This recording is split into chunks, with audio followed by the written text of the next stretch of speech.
जय हिंद दोस्तों, सक्सेस सागर में आपका स्वागत है। देखते हैं रेलवे सामान्य विज्ञान के पेज 37 को। तो चलिए शुरू करते हैं। सबसे पहला क्वेश्चन है, अगर अगर किससे प्राप्त होता है। अगर अगर किससे प्राप्त होता है तो इसे शैवाल के द्वारा प्राप्त किया जाता है। एजोला क्या है? एजोला क्या है? तो जलीय फर्न होता है। एजोला जलीय फर्न होता है। सबसे अधिक क्रोमोसोम किसमें पाया जाता है? सबसे अधिक क्रोमोसोम किसमें पाया जाता है? तो टेरिडोफाइटस में सबसे अधिक क्रोमोसोम पाया जाता है। जीवित जीवाश्म यानी लिविंग फॉसिल्स कौन है? तो साइकस को जीवित जीवाश्म कहा जाता है। साइकस को जीवित जीवाश्म कहा जाता है। संसार का सबसे बड़ा पुष्प कौन है? संसार का सबसे बड़ा पुष्प कौन है? तो रेफ्लेसिया है। संसार का सबसे बड़ा पुष्प रेफ्लेसिया है। संसार का सबसे छोटा पुष्प कौन है?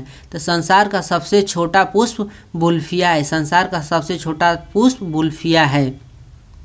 पौधे के किस भाग से कॉफी प्राप्त होता है? पौधे के किस भाग से कॉफी प्राप्त होता है? तो पौधे के बीज से कॉफी को प्राप्त किया जाता है। लौंग होता है क्या? तो लौंग होता है शुष्क पुष्प कलिका। लौंग शुष्क पुष्प कलिका होता है। रेस्पिर नामक औषधि किससे प्राप्त होता है? रेस्पिर नामक औषधि किससे प्राप्त होता है? राउल्फिया सर्पेटाइना से प्राप्त होता है। राउल्फिया सर्पेटाइना से रेस्पिर नामक औषधि को प्राप्त किया जाता है। कुनैन किससे प्राप्त होता है? कुनैन किससे प्राप्त होता है? तो सिनकोना के द्वारा कुनैन प्राप्त किया जाता है। प्रकाश संश्लेषण की क्रिया में क्या होता है? तो प्रकाश संश्लेषण की क्रिया में ऑक्सीजन का निष्कासन होता है और कार्बन डाइऑक्साइड का अवशोषण। ऑक्सीजन का निष्कासन एवं कार्बन डाइऑक्साइड का अवशोषण होता है प्रकाश संश्लेषण के दौरान। प्रकाश संश्लेषण का दर सबसे कम किस रंग में होता है? तो प्रकाश संश्लेषण का दर सबसे कम हरा रंग में होता है। प्रकाश संश्लेषण का दर सबसे कम हरा रंग में होता है। क्लोरोफिल यानी हरित लवक। क्लोरोफिल यानी हरित लवक में कौन सा धातु पाया जाता है? तो मैग्नीशियम धातु पाया जाता है। नेक्स्ट है, कौन सा पादप हार्मोन बौने पौधों को लंबा तथा फूल बनने में मदद करता है? कौन सा पादप हार्मोन बौने पौधों को लंबा तथा फूल बनने में मदद करता है? तो जिब्रेलिन नामक हार्मोन जो बौने पौधों को लंबा तथा फूल बनने में मदद करता है, जिब्रेलिन। नेक्स्ट है, धान के प्रसिद्ध रोग खैरा रोग किससे के कारण होता है? तो धान में एक रोग लगता है खैरा रोग। यह जस्ता की कमी के कारण होता है। जस्ता की कमी के कारण होता है। कौन सी गैस पृथ्वी पर हरित गृह प्रभाव में सर्वाधिक योगदान करती है? कौन सा गैस हरित गृह प्रभाव में सर्वाधिक योगदान करता है? तो कार्बन डाइऑक्साइड गैस यानी CO2 गैस हरित गृह प्रभाव में सबसे अधिक योगदान देता है। मिनीमाता रोग किसके कारण होता है? तो मिनीमाता रोग जल में मरकरी के प्रदूषण से होता है। जल में मरकरी के प्रदूषण के द्वारा मिनीमाता रोग होता है। नेक्स्ट है, मानव त्वचा का अध्ययन करने वाला विज्ञान कहलाता है। तो मानव त्वचा का अध्ययन करने वाला विज्ञान को डर्मेटोलॉजी कहते हैं। नेक्स्ट है, कीड़ों का अध्ययन करने वाले विज्ञान को क्या कहते हैं? कीड़ों का अध्ययन करने वाले विज्ञान को क्या कहते हैं? तो एंटोमोलॉजी। एंटोमोलॉजी के अंतर्गत कीड़ों का अध्ययन किया जाता है। मधुमक्खियों का पालन कहलाता है। तो मधुमक्खियों का पालन एपीकल्चर कहलाता है। मधुमक्खियों का पालन एपीकल्चर कहलाता है। नेक्स्ट है, उत्परिवर्तन यानी म्यूटेशन के सिद्धांत के जन्मदाता कौन है? म्यूटेशन के सिद्धांत के जन्मदाता कौन है? तो ह्यूगो डी व्रीज हैं। ह्यूगो डी व्रीज हैं जो म्यूटेशन के सिद्धांत के जन्मदाता हैं। नेक्स्ट है, हरा प्रोटोजोआ के नाम से जाना जाता है। तो हरा प्रोटोजोआ के नाम से गिबलिना को जाना जाता है। पीत किस अंग के द्वारा पैदा किया जाता है? तो पीत यकृत के द्वारा पैदा किया जाता है। दूध को पचाने वाला एंजाइम कौन सा है? तो दूध को पचाने वाला एंजाइम रेनिन है। दूध को पचाने वाला एंजाइम रेनिन है।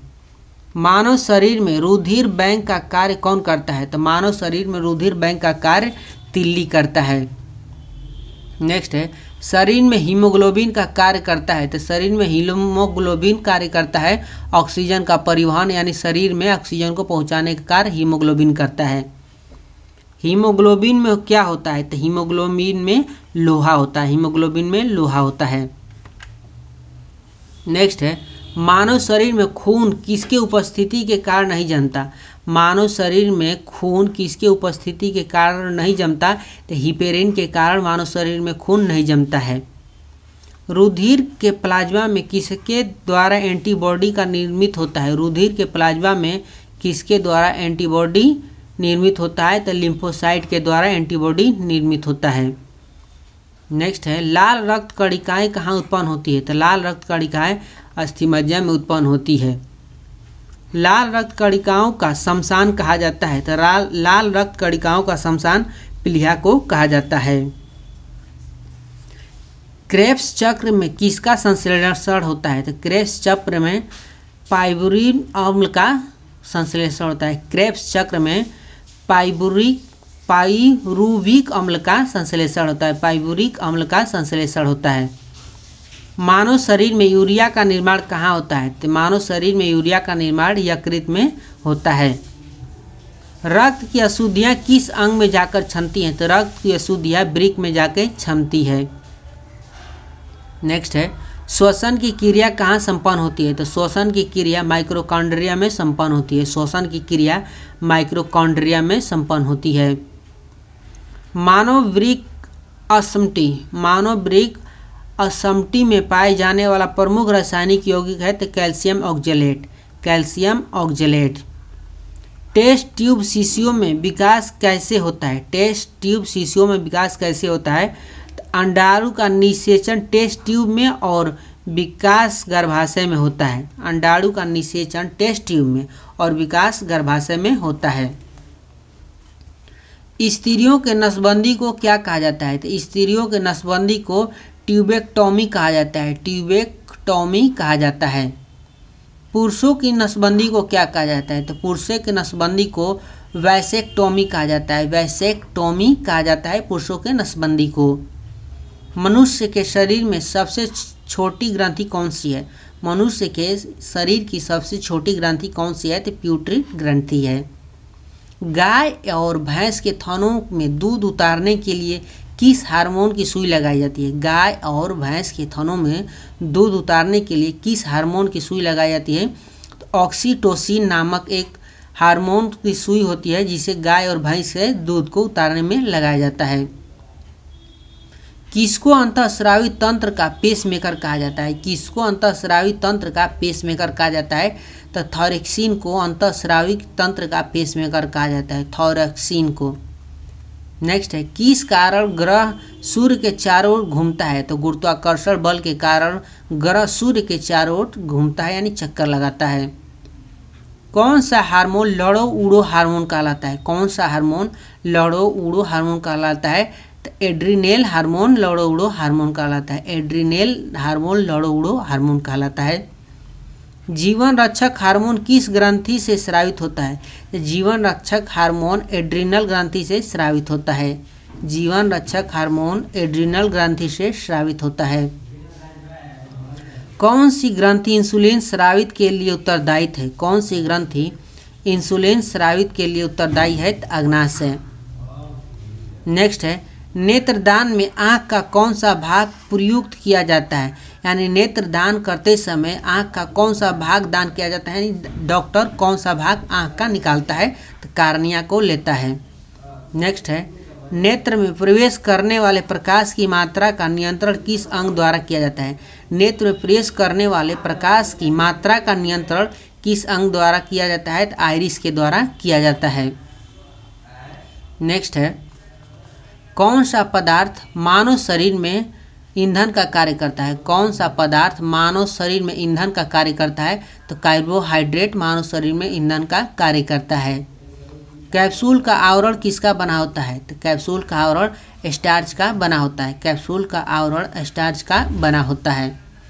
वह सबसे छोटा कण जिसमें उस तत्व के सभी गुण विद्यमान हो है, वह सबसे छोटा कण जिसमें उस तत्व के सभी गुण विद्यमान हो कहलाता है परमाणु। नेक्स्ट है किस विटामिन में कोबाल्ट होता है? किस विटामिन में कोबाल्ट होता है? तो विटामिन B12 में कोबाल्ट पाया जाता है। विटामिन B12 में कोबाल्ट पाया जाता है। जब किसी इस्पात के रॉड को गर्म किया जाता है, जब किसी इस्पात के रॉड को गर्म किया जाता है तो भारी हो जाता है। जब किसी इस्पात के रॉड को गर्म किया जाता है तो वह भारी हो जाता है। कंपन तल तथा ध्रुवण तल के बीच का कोण होता है। कंपन तल तथा ध्रुवण तल के बीच का कोण होता है 90 डिग्री। इस पेज में इतना ही था। मिलते हैं नेक्स्ट पेज 38 में। अगर आपको मेरा बताया गया वीडियो में कहीं भी प्रॉब्लम या कुछ भी दिखे तो आप कमेंट बॉक्स में कमेंट करके हमें बता दीजिए। मिलते हैं नेक्स्ट वीडियो में।